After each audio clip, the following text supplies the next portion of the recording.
সামুদ্রিক মাছের অন্যতম বাজার জাপানের টয়সুতে প্রতিদিনের ব্যবসা $13 মিলিয়ন। নানা প্রজাতির সামুদ্রিক মাছ কিনতে বিশ্বের বিভিন্ন প্রান্ত থেকে আসেন ক্রেতারা। নিলামের মাধ্যমে মাছ বিক্রির এই বাজারে বিশেষ কদর রয়েছে টুনার।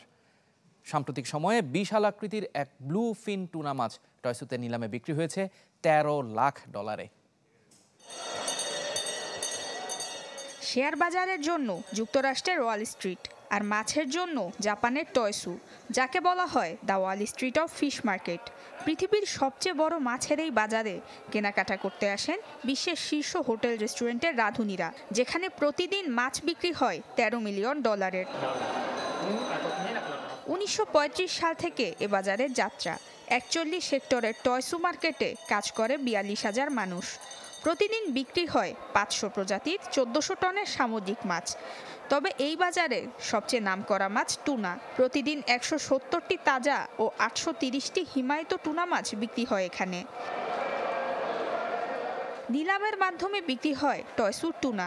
এবার 276 কেজি ওজনের এক প্রকাণ্ড ব্লুফিন টুনা বিক্রি হয়েছে $13 লাখ, যা কিনেছে রেস্তোরাঁ ব্যবসা প্রতিষ্ঠান ওনোদেরা গ্রুপ। গত 5 বছর ধরেই টয়সু মাছ বাজারে সর্বোচ্চ দামের টুনা মাছগুলো কিনে নিয়েছে এই ব্যবসায়ী প্রতিষ্ঠান। সর্বোচ্চ দামের টুনা মাছটি বিক্রি হয়েছিল 2019-এ। 278 কেজি ওজনের মাছটি বিক্রি হয়েছিল $31 লাখ। নুসরাত মৌমি, চ্যানেল 24।